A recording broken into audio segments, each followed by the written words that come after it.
Hi VC, it's Aaron, Methalamer. Today I'm entering a contest for BeardyRedViking. Really great channel. It's new to me. I've known about him for a couple months now. Really cool guy from England named Simon. Metalhead, loves a lot of the same stuff I do. Maybe a little heavier at times, but he's a really cool guy. Absolutely love his channel, and he's a really cool guy. So his contest is a 125 contest. He hit 125 subscribers, so it has to do with the numbers 1, 2, and 5. And now he's up to 183. It'd be cool to get him up to 200 here in the next little while, and then just push beyond. So this contest is, I've been wanting to do this for weeks, but it's actually was really hard for me to figure out who to use for this.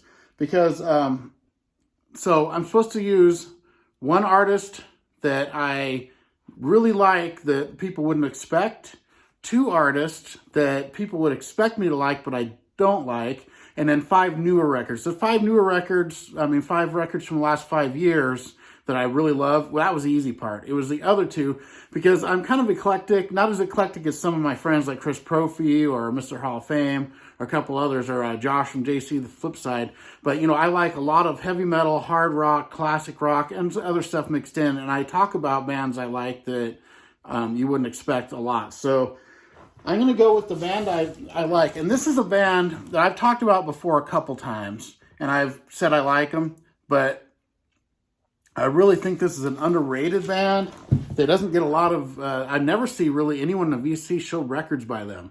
And I will start off by saying I absolutely love this band. I've loved them since I was a kid, since the 70s when they had big hits all over the radio. And I've always really loved this band. And it's not a hard rock band, not a heavy metal band. They're like a soft rock band from Australia. And it is the Little River Band. I've always been a big fan of this band. And I think they're great harmonizers and really great songwriters and musicians, amazing singers. And they just have some of my favorite songs from the 70s. And to show you, like, I've got all these records by them. This is a Diamante Cocktail, really great one. The first one was their first record. This one here is First Under the Wire. And they're just loaded with good songs, which I'll get to in a minute. And then Sleeper Catcher, another great album by them. And then I've got this one here, which is one of my favorites actually, which is Time Exposure. And then I've even got a double live record, Backstage Pass. And finally, this is the one I grew up with, The Greatest Hits, which combines songs from all those records. And, you know, they got stuff like Reminiscing. It's kind of sappy, but it's a good song. The stuff I really love is stuff like The Other Guy, Man on Your Mind, The Night Owls is a great song. Then they got those big hits like Lonesome Loser, Cool Change, Lady, Down on the Border is a great song. Kind of an Australian version of the Eagles, it sounds like. I really love this band. And this is a great best of album, one of my favorites of the 70s. So there's I could have went with, I was thinking about going with Jim Croce because I like him a lot, or a couple others here or there, but I just thought I'd go with the Little River Band. So up next, I'm going to do 2 bands that everyone would expect me to like that I don't care for. And, you know, I'm not going to go with the classic rock ones like that I could have went with. There's a few of them that I'm not a big fan of the Monkees. I'm not going to go with them. I'm not going to, you know, talk about how Janis Joplin's voice is like fingernails on a chalkboard to me, even though I respect her. But I'm gonna go with some harder rock bands that most people that like my kind of music like. The first one, I don't own anything by them. I never have, and I never will, unless it's given to me. Then I'll keep it. But it's the band Firehouse, and I'm really into the like hair metal, as you'd call it, along with the heavy metal thrash. I like it all. But Firehouse, for some reason, I've never liked. As soon as one of their songs come on, I instantly change it. I just can't stand them. Love of a Lifetime, I absolutely hate that song. I can't stand the band Firehouse for some reason, even though people would expect me to like them because I like a lot of bands that are similar to them. Just something about me, I've never liked them. So the next band, I've got a bunch of records by. And there's a reason. See, I buy record collections, and I keep getting piles of this band's records. And I've had this problem with them since the 70s. Where, you know, I respect them. They're great musicians. Actually, I think the singer's a good singer. I just can't stand his phrasing. I don't know what it is. It just bugs me. And it is this band, which most metalheads love. and it's Rush. I just can't get past them. I don't know. I've got all these records by him, and I try to get into them, but I just can't do it. Something about them. And I have had about this many records or more of them multiple times. And I sell them off, you know, when I'm doing my my purges. I always get rid of them, and I've built those back up. And I always, you know, purge them for my collection. And then I end up getting them again. Oh, I'll give them another chance, listen to them again, and I just can't get into them. I don't know why. It's just something about Rush I don't like. And I think they're great musicians. I think Geddy Lee's actually a good singer. It's his phrasing that I don't like. And but the music doesn't do anything emotionally for me for some reason. So there we go. There's my 2 bands I dislike, my 1 band I like.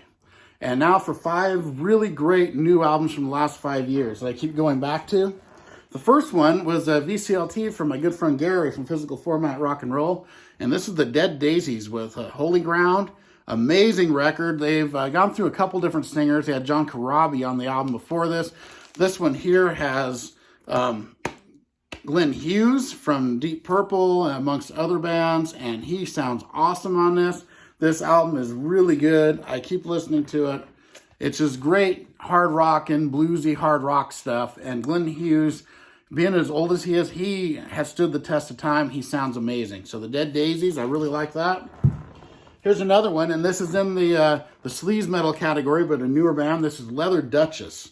I love this band. I love this album. This is Gunslinger. They have a new one coming out. I'm really excited. I've already ordered it. But Leather Duchess, they kind of sound a little bit like Dangerous Toys. They're not clones of them. They kind of have that same attitude and sound to them, though. And this is a great album. I love every song on it. Mating Call is one of my favorites. Swamp Ass Serenade's great. On My Knees might be my favorite song on this. Amazing band, newer band, and they're just, they brought back that old late 80s, early 90s sleaze metal sound, which I love. Another one here, and this is a comeback album, 19 years since their last album Between Us, and this is Sirth and Gul for Forever Black. They're such a killer band. Great musicians. This sounds like it came right after their albums that were 20 years ago. It is so good. Every song on it's amazing, and they didn't miss a beat. Sirth and Gul with Forever Black. Great record.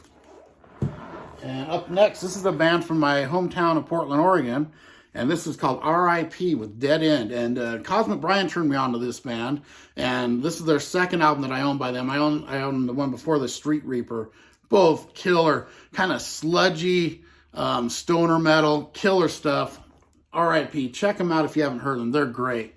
If you like that sludgy stoner metal stuff, you'll love them. And this here, one of my favorite albums in the last 5 years, and I absolutely love it. He's he's a legendary performer from the 80s, but this is Dee Snider for the Love of Metal. And this album is so killer, heavy as hell, probably the heaviest album Dee Snider's ever done. He sounds great on it. Jamie Josta actually produced it and helped write a lot of it, and it's got a couple guest stars. It has Howard Jones, who is from Killswitch Engage, singing The Hardest Way. It's a duet with him, kind of a duet. It's a heavy song, really cool song. And it's got Alyssa White Gluz, I can't remember, get her name right, from Arch Enemy, doing a song called Dead Hearts, Love Thy Enemy. The song For the Love of Metal is a masterpiece of heavy metal. It has throwback lyrics for a bunch of songs from the 80s, which is really cool. Mask. This is just a great, great metal album. So there we go. Everyone go sub up BeardyRedViking. He's got a great channel, and get him to 200 subs and beyond. And I will see you all next time. Thank you.